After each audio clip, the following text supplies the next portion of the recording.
Hi folks, I'm Alan Watt and this is Cutting Through the Matrix on December the 4th, 2012. Newcomers, as always, help yourself to the website cuttingthroughthematrix.com. Lots of audios for download for free and transcripts for print up as well in English, and all the sites you'll see listed on the com site. And if you go into Alan Watt Sentinel.eu, you'll find transcripts in other languages of the talks I've given. And what I do is go through the history of the system you're now living in with all of its massive changes, because this is a century of change.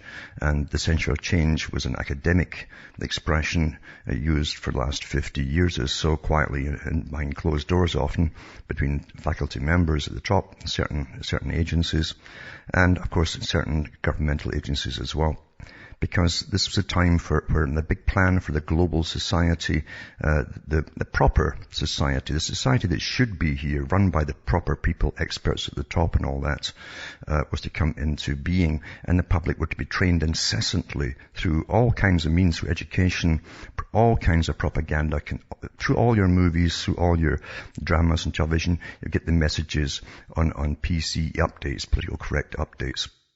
And it's working awfully well. If you look around you, people get the phrases, they catch the phrases and start using them, and they speak them into reality, and it changes their behavior accordingly. So I go through the history of the boys who set it up a long time ago, and they're all private organizations, mind you, but they do put their own members into your governments.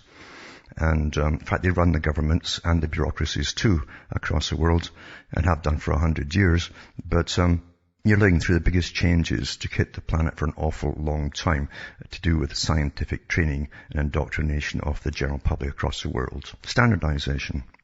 So help yourself to all those audios and so on. And remember too, you're the audience that bring me to you. You can keep me go along by buying the books and discs at cuttingthroughthematrix.com. And you can donate as well, hopefully, in these austere times. And to do so, go into the website cuttingthroughthematrix.com. From the US to Canada, remember, personal checks are still good, as are international postal money orders from the post office in the US. And you can also send cash or use PayPal across the world, Western Union, MoneyGram and PayPal. And as I say, that hopefully will keep me ticking on a little bit longer, because times are getting awfully tough as we go through the big changes. And of course, austerity is being promoted from the very top everywhere. And austerity really means bringing it down to poverty. But again, too, it's not just poverty for all, it's poverty for some. It's along the Leninist kind of line and Marxist line of every man according to his means, meaning his needs. So you're categorized as to your importance to the world state. The system, in other words, just like they do in Britain's National Health Service to revive you or not revive you if you have a cardiac arrest in a hospital. It depends on your importance to the state, how important you are or how unimportant you happen to be. That's the kind of system they're bringing you up in. And everyone's being trained through school for generations now into it. And they step up their programming with each generation. And I don't mean by 70 years at a time. I'm talking every 3 or 4 years. They step it up another notch, until those who are growing up are already completely conditioned into the global society, the greening programs and so on. The ones who are a bit sharper, I don't mean more intelligent, but sharper, that's a lot of innate cunningness, will catch on very quickly, and they'll go into all these jobs that are offered them high up, managing all the rest of the people down below. And that's where their future lies, because that is the future. It's already here. Thousands of organizations are promoting it. There's unlimited financing behind all of this from across the planet and the big foundations, because you see, we're really run by private organizations that work together. Back with more after this break.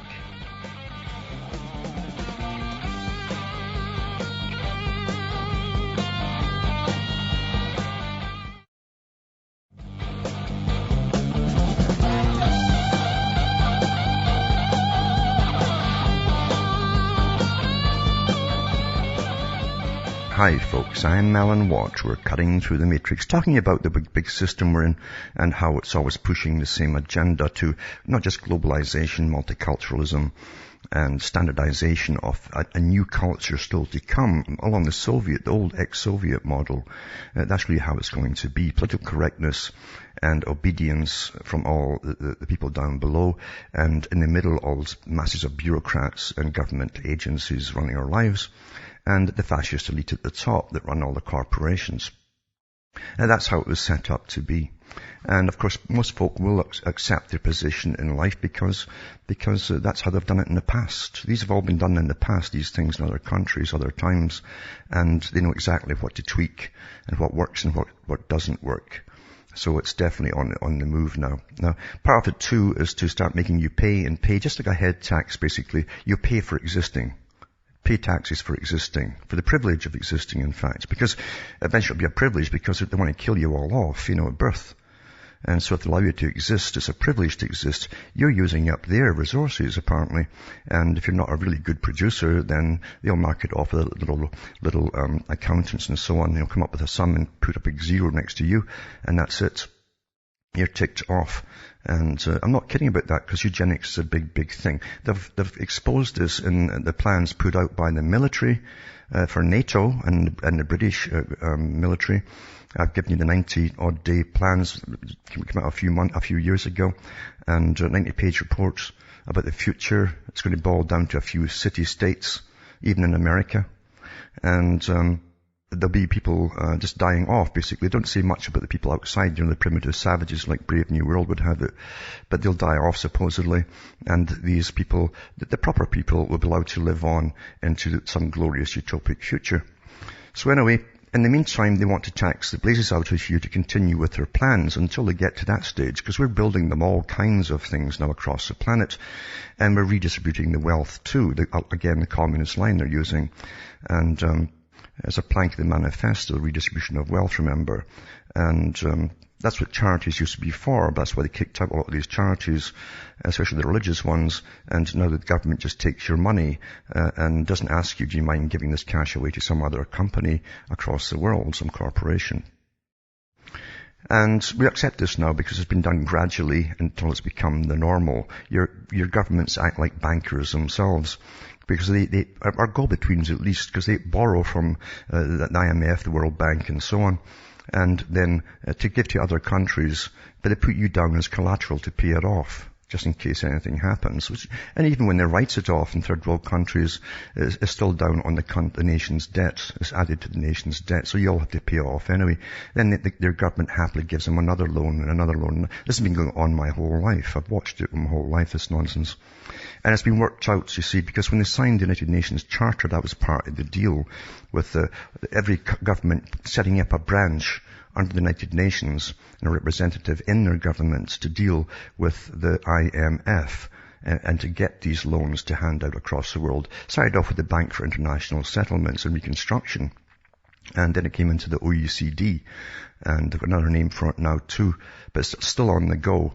And it's a nice circle where your government borrows the cash from the big boys, the big private bankers, and then gives it out as loans to other countries. Then they write it off and just simply tack it down to your national debt. Anyway, the other thing too is to make you pay and bring you into austerity. And as I say, all the spending money that you have, extra spending money, is to go eventually to bare essentials. Bare essentials. That's post-consumerism. That came from the United Nations itself, of course. And the Club of Rome is their main think tank to bring all of this in. And you have to study the Club of Rome. They put lots of articles out and books. They even came up with the idea of scaring the public into unifying the world with a threat from out there somewhere. Then they hit on the idea of global warming, drought, famine, and so on. That would fit the bill, they said. So they'll never let up on that. Once they get consensus built, doesn't matter how crazy it sounds, even if it's all disproven, they carry on with it because they're all on board with consensus. And here's an example of consensus here. Extreme weather is the new normal. They're all using the term that I put out years ago. The new normal, the United Nations chief says. And it says that UN Chief Ban Ki-moon, it says extreme weather is the new normal and proposes a threat to the human race. He said on Tuesday, as he sought to revive deadlocked global climate change talks. I mean, they're kind of fading. People are losing interest, and they're just certainly not convinced, you see. Ban's intervention came as efforts to agree to a symbolic extension of the UN's Kyoto Protocol, a treaty that obliges about 35 developed nations to cut their greenhouse gas emissions until the end of 2012, looked to be faltering. It's an existential threat challenge, he says, for the whole human race. In a speech to almost 200 nations meeting in Doha to try to get a breakthrough, Ban said a thaw in Arctic ice to record lows this year, superstorms and rising sea levels were all signs of a crisis. Now, he didn't tell you that the other thing is, in other parts of the Arctic, they've got record levels. See, they're awful con men, and they've lied and lied and lied so many times. I've got articles on this very topic here, in fact. That's the most recent articles on it.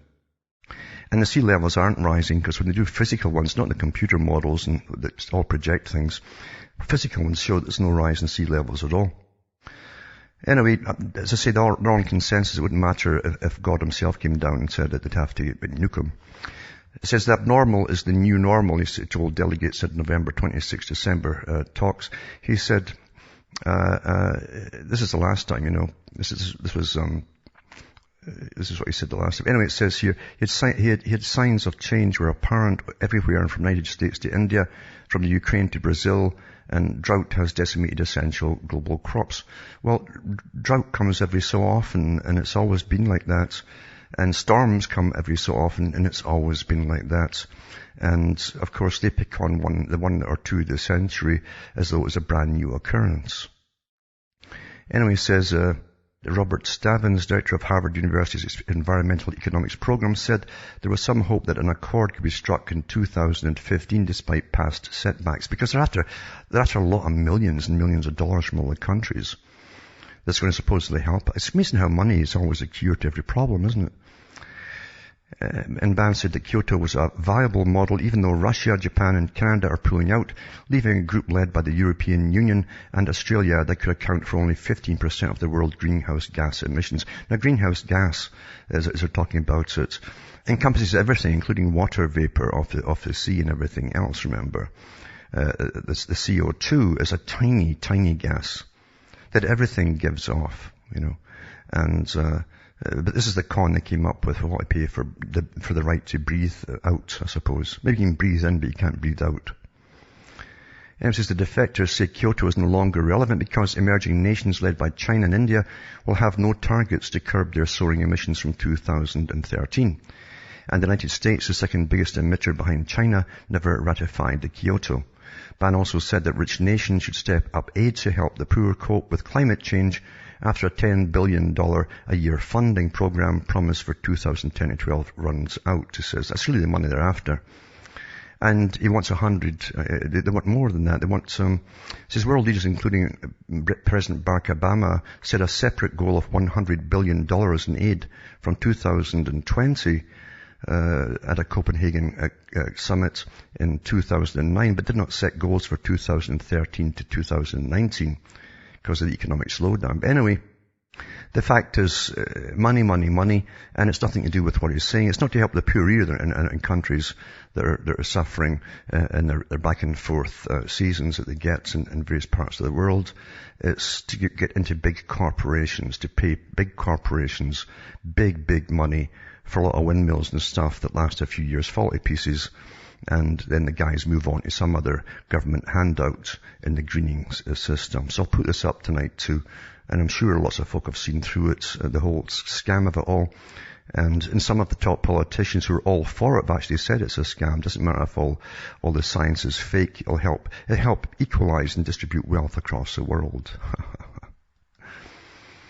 Now, this is a kind of interesting little article here, because some artists are quite comical in some ways, what they do and so on. And you always get young people who will try things. It's always been the history to protest by street drawings, things like that.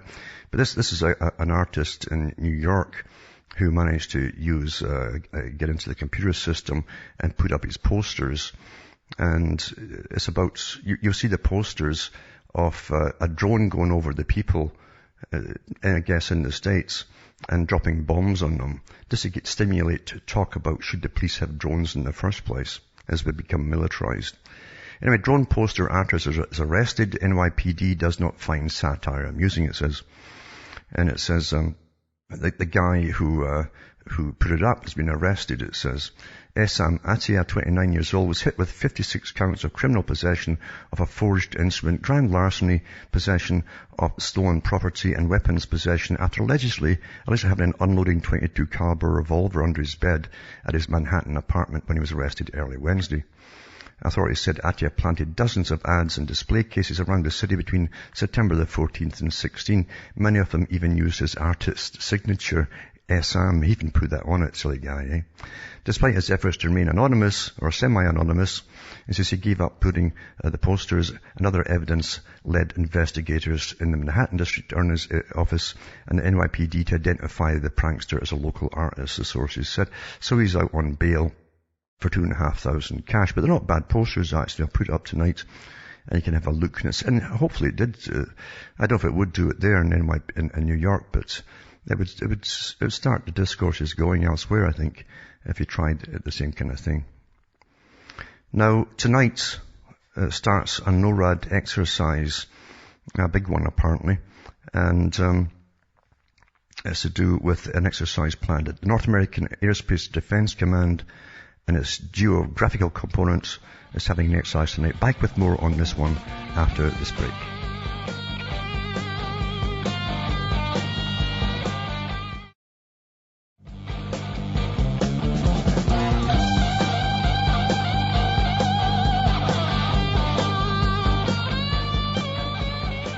Hi folks, I'm Alan Watt, talking about this NORAD exercise that's on right now. And it says the Department of Defense announced today that the North American Aerospace Defense Command will conduct an air defense exercise called Exercise Falcon Virgo in about midnight and 2 a.m. beginning December the 4th, 2012, and concluded early Thursday, it says, be held somewhere over the National Capital Region. And it says North American Aerospace Defense Command. It says it's a joint organization of Canada and the U.S. It says that are taking part in it. Headquarters NORAD and the NORAD U.S. Northcom Command Center located at Peterson Air Force Base in El Paso County near Colorado Springs, Colorado. The nearby Cheyenne Mountain Nuclear Bunker has the alternate command center, it says. And it says exercise is comprised of a series of training flights held in coordination with the Federal Aviation Administration, National Capital Region Coordination Center, Joint Air Defense Operations Center, the Civil Air Patrol, U.S. Coast Guard, and CONOR's Eastern and Western Air Defense sectors. So the Falcon Virgo exercise is designed to hone NORAD's intercept and identification operations as well as to operationally test the NCR visual warning system and to certify newly assigned command and control personnel at the JADOC. As I like all their names, JADOC. Eh? Participating in the exercise will be Civil Air Patrol aircraft, Air Force F-16 fighters, and a U.S. Coast Guard MH-65 Dolphin helicopter. In the event of an inclement weather, the exercise will take place the following evening. If bad weather continues, officials will then make a decision to postpone or cancel the exercise, it says right there. So there's two sites on that. One's from the government itself and one's from the Examiner. I'll put them both up at cuttingthroughthematrix.com. And this article here too is, again, it's from CNN, and there's a lot going on, of course, over in places like Turkey, etc., to do with Syria, and we know that they've been having world meetings, all the big boys, about how to take down Syria and get it all over and done with. And it says NATO okays Patriots and delivers warning, don't even think about attacking Turkey. Now Syria's got enough on their plate without thinking of attacking Turkey, as they all well know, of course. And it says that foreign ministers have approved Turkey's request for Patriot missiles to defend its borders, a statement of solidarity with its fellow alliance members. Today, NATO agreed to augment Turkey's air defense by deploying Patriot missiles to Turkey, and Turkey's asked for NATO's support. We're going to stand with Turkey in the spirit of strong solidarity, said NATO's General Secretary, or Secretary General Anders Fogh Rasmussen. It says to Turkish people, we say we are determined to defend you and your territory. To anyone who would want to attack Turkey, we say don't even think about it. The move is in response to the spilling over to the Syrian civil war. It's not a civil war, it's an invasion from outside forces into Turkey, where errant Syrian artillery shells struck the border town of Akakal and killed 5 Turkish civilians in October. They asked NATO to deploy Patriot missiles along the border to bolster its air defenses against Syrian threats. The US, Germany and Netherlands, which have all Patriot capabilities, have signalled they would be willing to contribute missiles, and Rasmussen believes the actual deployment will take place within weeks. And it says, we welcome the intention of Germany, the Netherlands and US to provide the missiles subject to the respective national procedures. These systems will be under the operational command of the Supreme Allied Commander of Europe. Any deployment will be defensive only. Did you know there's a Supreme Allied Commander of Europe? It will know we support a no-fly zone or any offensive operations, Rasmussen says. And so on and so on. But anyway, they're gearing up for it. It actually mentions in this article too, they've got to sneak it into a lot of different articles now to get the public, who are losing interest. Public don't hold interest in things for very long. And since they want to invade there eventually, if they can't get this thing moving and get Syria over and done with and standardized like all the other countries have taken out, then they come up with the chemical weapons ploy again, no weapons of mass destruction. So the decision was made as news surfaced, and doesn't know where the news comes from or anything else, about fears of Bashar al-Assad's government using chemical weapons. He might use it, see. Rasmussen echoed warnings from previous President Barack Obama. The Syrian government may be toying with the idea of using chemical weapons to crush the 21-month rebellion, which is actually a siege. It says that the Syrian stockpiles of chemical weapons are a matter of great concern. So he may be thinking of doing this, and now the second part says that they've obviously got them because the stockpiles of chemical weapons are a matter of great concern. See how they do it, you see? This is how it started, remember, with Iraq. Yeah. Weapons of mass destruction. Doesn't matter what they use at the time, because they always get away with it. It lasts until they conquer their enemy. It doesn't matter what comes out afterwards. The public just yawn and go on to the next thing. Now, Argentina, it says, Repsol files YPF nationalization complaint. It's interesting, this little article, because it's to do with another world court they didn't know existed. It says the Spanish oil company Repsol, which had its assets in Argentina seized April, has taken its case to the World Bank's arbitration body in Washington. It's a court. The World Bank's now got a court, for those who didn't know it. The Argentine government nationalized Repsol's subsidiary, YPF, accusing the company of underinvesting in oil production. And Repsol rejected the allegations and described the action as expropriation. The Spanish company is requesting compensation for its losses. It also wants the World Bank's International Center for Settlement of Investment Disputes to rule YPF's nationalization illegal. The Spanish company said it filed the complaint after waiting for more than 6 months for a solution.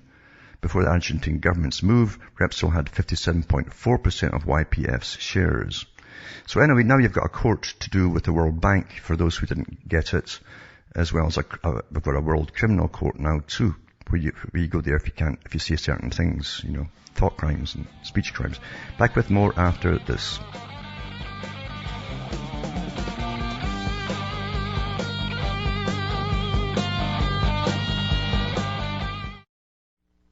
You're listening to the Republic Broadcasting Network, because you can handle the truth.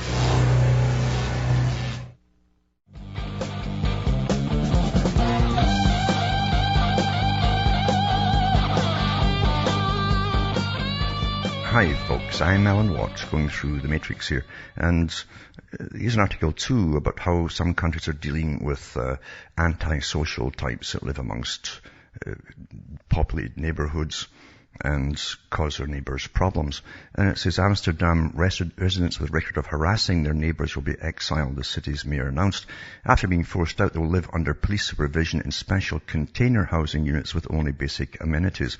And it shows you these containers that they use on the railroad tracks and trucks. That's a big stack to get all tall and happy and high and all that. It says authorities in the Dutch capital have formed a task force to identify the worst offenders behind the 13,000 complaints of antisocial behaviour the city receives annually. That's just one city, Amsterdam. And it says those charged who defy a compulsory 6-month course in the council face eviction and homelessness. Amsterdam Mayor Eberhard van der Laan has allocated an estimated €1.3 million to the project, which he argued will protect law-abiding residents from being forced to move by unruly neighbours. And it says the camp dwellers were supposed to be motivated to change their behaviour after the return to the city, authorities said. It says the aim is not to reward people who behave badly with a new 5-room home with a south-facing garden. This is supposed to be a deterrent, the mayoral spokesman said. Some have dubbed the camps Zugendorfen, scum villages, over their similarity to the rhetoric of right-wing anti-immigration politician Geert Wilders, leader of the Party for Freedom. Last year, Wilders said that repeat offenders should be forcibly removed from their neighbourhood and sent to a village for scum. The controversial proposal sparked widespread debate, with the term becoming Netherlands' word of the year, in a poll conducted by Van Dale. The new policy will come into effect January. There are several small-scale trial projects of a similar nature already underway in the Netherlands, including a location near Amsterdam where 10 shipping container homes have been set up for persistent offenders. The world has an extensive record of communities evicting those seen as misfits. And it goes into Jewish ghettos in Europe. It says in Bantustans for blacks in apartheid South Africa and the Soviet Union's unofficial rule of 101 kilometers, which banned criminals, dissidents and work dodgers from living closer than 100 kilometers from large cities. The Netherlands is no exception. Troublemakers in the 19th century were exiled to live in special villages in Drenthe and Overijssel outside Amsterdam. So it's this controversial policy law coming into effect in January, and there are several small-scale trial projects going on the way already. And then they just repeat the same thing over and over again. But the fact is, I don't know if you've ever lived in a city where you get these unruly types that party all day, party all night, and yell and scream and all the rest of it. And you're supposed to just put up with it. Well, of course you don't. And people shouldn't have to put up with that nonsense anyway. And another article I'll put up tonight too is called Powering Up Asia's Supergrid. And it says the integration of East Asia is a topic of perennial interest, whether it be monetary integration, much discussed in the wake of the 1997 financial crisis, trade integration, promotion via ever-expanding FTA areas, or even political integration. But what is not well discussed as yet is actually the best hope for effective integration. That's the energy integration via the Asian supergrid, linking the enhanced electric power systems of China, Japan, Korea, Mongolia, and perhaps Russia. Such an Asian supergrid has been proposed by the charismatic SoftBank CEO Son Masayoshi, driver of Japan's post-Fukushima shift to a renewable energy pathway.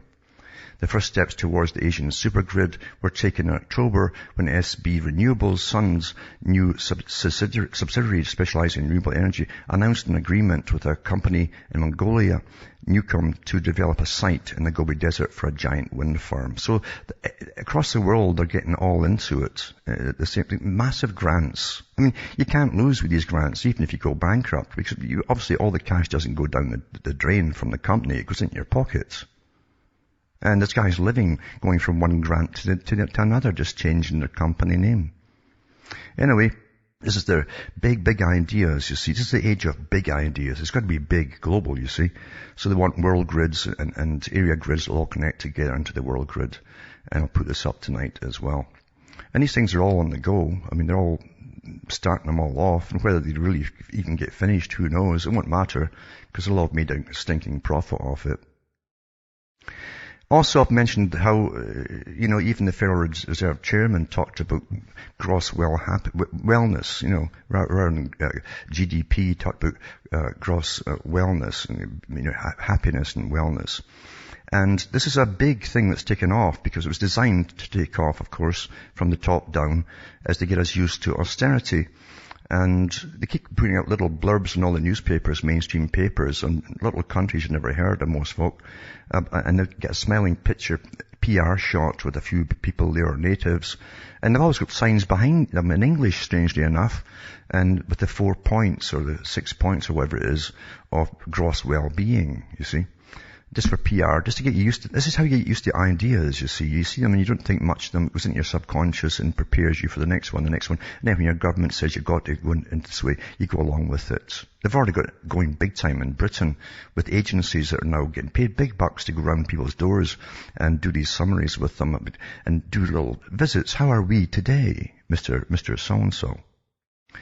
and gross well happiness and all that stuff. Anyway, gross national happiness in Bhutan, the big idea from a tiny state that could change the world. What rubbish. What rubbish, eh? And it says the principles of Bhutan's gross national happiness system are spelled out for pupils at secondary school in Paro, a largely agricultural region, it says. A series of hand-painted signs dot the side of the winding mountain roads that run between the airport and Bhutanese capital, Thimphu. It says instead of commands to cut speed or check mirrors, they offer the traveller a series of life-affirming mantras like, life is a journey. Complete it, it says. And another one says, let nature be your guide. Aha. Another standing on the edge of a perilous curve simply says, inconvenience regretted. But they won't have pay your carbon taxes or else. I'll guarantee you that. And I'll put that up tonight too. And just to show you how the big money is spent across the world just to indoctrinate everyone, including us back home. There's also this article too, it was in The Guardian about Bradley Manning. It's a tale of liberty lost in America. And it says, over the past 2.5 years, all of which is spent in a military prison, much has been said about Bradley Manning, but nothing has been heard from him. That changed on Thursday when the 23-year-old U.S. Army private accused of leaking classified documents to WikiLeaks testified at his court-martial proceedings about the conditions of his detention.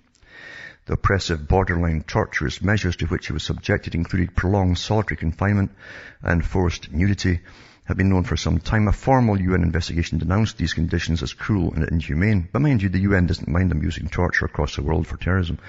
President Obama's State's Department spokesman, retired Air Force Colonel P.J. Crowley, resigned after publicly condemning Manning's treatment. A prison psychologist testified this week that Manning's condition was more damaging than those found on death row or at Guantanamo Bay. And that's a message to everybody else. You see, this is what this is about. Even this being published, it's a message to everyone else. This is not going to happen to you if you blow the whistle. Or if you think you've got any moral conscience at all. Still hearing the accused whistleblower's description of this abuse in his own words visually conveyed its horror. Reporting from the hearing, The Guardian's Ed Pilkington quoted Manning saying, if I needed toilet paper, I would stand to attention and shout, DTE Manning requires toilet paper, it says. And I was authorized to have 20-minute sunshine in chains every 24 hours. Early in his detention, Manning recalled, I'd pretty much given up. I thought I was going to die in this 8x8 animal cage. That's the size of his cell, 8x8. The oppressive treatment by Bradley Manning is one of the disgraces of Obama's first term and highlights many of the dynamics shaping his presidency. The president has not only defended Manning's treatment, but also, as commander-in-chief of the court-martial judges, improperly decreed Manning's guilt when he asserted in his interview that he broke the law. And you can't do it. See, understand this, you're in Orwell's 84 as you go into Brave New World. They're both working side by side right now. And that's what it reminds me of is this guy Manning is getting the full force of the treatment you get as Winston did in 1984. You're getting to find out what's really, the system's really, really all about. So you don't really have the right to speak up even as a whistleblower, because everything will get turned against you regardless. And in other words, you just can't win. So I'll put this up tonight as well.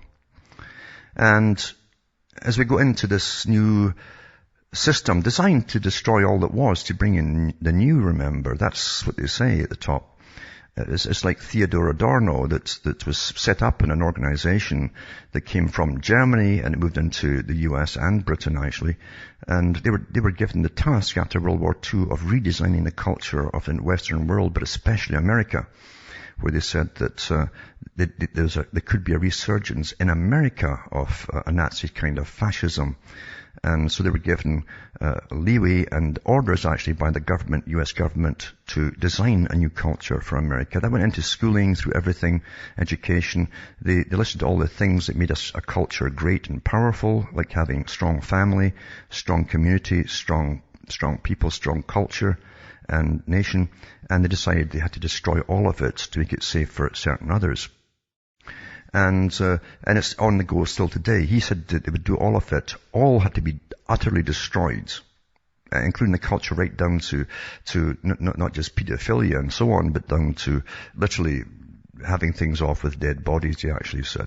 Anyway, here's still on the go. Brighton Council in England, this is may ban Mr. and Mrs. now. you see. It says the Brighton Council is thinking of banning the use of Mr. and Mrs. in official documents, all in the name of equality. Now, who's kidding who? This has nothing to do with equality. It says the proposal has been suggested following a council survey into the lives of transsexual residents. But Tony Councillor Don Barrett says it's completely ludicrous and shows a complete lack of respect. Well, of course it does, but everything they do to you shows a complete lack of respect. They're destroying your culture. He says, how are they going to address letters properly? He said, that's how he thinks about it. This is just political correctness gone too far. Anyway, the idea is backed by Deputy Leader of the Council, Phil McCaffrey, who thinks it's useless to call people Mr. or Mrs. Claire McCaffrey says trans people aren't necessarily male or female, and sometimes they don't want to be defined by their gender. Well, that's for them. I mean, why should everyone have to alter everything that makes you strong as a culture to keep a few people who have other problems quite happy? And you understand there's a good reason for it, because the reason is to destroy your culture. It's quite simple. That's why they create these organizations, and that's why they fund them, and they promote them to the top. Otherwise, you never hear of it. It's that simple. It's that simple, folks. Also tonight I put up an article by this Council on Foreign Relations, and because they're always having these little talks at their places with CEOs coming in, and it's called The Case for U.S. Multinationals.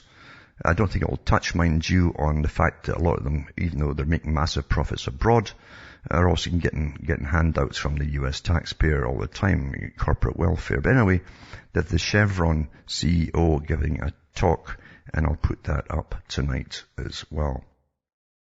And then I'll go to the callers now. There's Mike from Pennsylvania on the line. Are you there, Mike? Yeah. I just wanted to say about Alan Watts, not negative. He's just realistic, and I think the show is for people who are grown up, not overgrown boys and girls. And I just wanted to try to build a bridge here. I just want to say to the callers to email to the InfoWars and Alex Jones show and ask that Alan be put back on the show, because he hasn't been put on since April, and I think he should be on the show. And you can call also the show to try to get on. I appreciate that.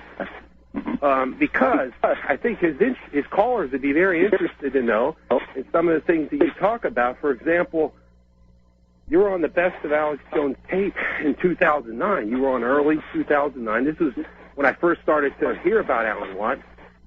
And you talked about a lot of the same subjects. But you also said once they finished setting up world government between 2010 and 2012, right after that, and we're almost ending 2012 here, you said that the plagues would be coming. Mm-hmm. Yeah. Yeah, it's time for all these things to come out. And, well, I've got them already. As I say, the birds are all dying off. It's not just the birds, all the smaller animals are dying off as well, even with the spray that's coming down with all the chemtrails that's dosed overhead every day. The governments know it because they report it on their own websites. And I read an article last night to do with not just massive death of birds, but also government involved. The Department of Agriculture has poisoned millions every year of songbirds and various other birds. The last night's show partly was devoted to that from their own websites. So they're killing all. By the way, we've got plagues up here of deer fly. It never happened before. And that's been increasing along with all the birds that are dying off that used to kill them, used to eat them. And now it's just like a plague on the humans now. If you go in the forest at all, or even near the forest, even the fishermen have articles in the government Ontario Hunting Association site that the fishermen are getting chased out of the forest and even off the lakes with the swarms and swarms of deer fly that used to come one at a time, not like squadrons. And so we're seeing the beginnings of all of this happening too. As of course, they release lots of different bugs which are genetically modified, by the way. I've read the articles on the air from their own sites and the government, supposedly to eat the aphids on crops. But they always release them after the crops are in, so why are they releasing them at all? So we're living in an age where science is in control, and academia at the top, a Brave New World scenario, and they can make everything happen Everything happened that they claimed is in the book Revelation, of course. And they can do it all scientifically today. They can cause earthquakes, plagues, famine, at war. They're at war all the time now. And there's nothing they can't do by science alone today. So they're like gods. And they're going ahead just like gods. But the average person doesn't have a clue.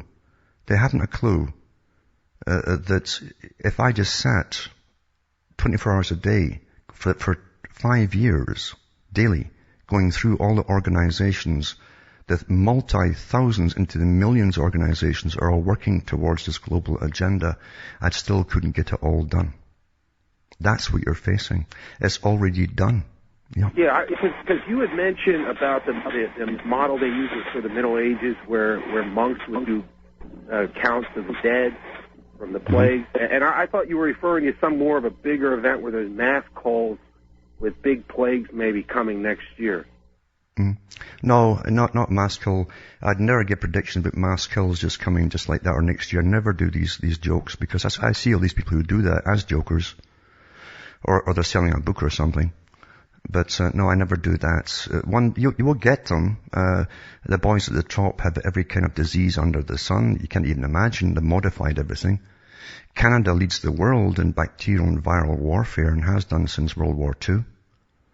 And I've even mentioned the different books that have been put out by declassified information on this very topic. And we live in a very scary world with these guys in charge of it, because they do want to wipe us out.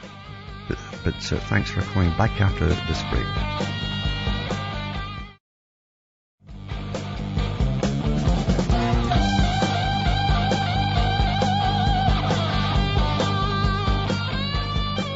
Hi folks, I'm back. We're cutting through the matrix, and I'll go to this one. It's Angus. It says, I don't know if it's genuine, but it's from America. Angus, are you there? Well, I am. As disappointed as I am to hear everything is said, from America to Liverpool to Los Angeles to Kentucky, so excuse me.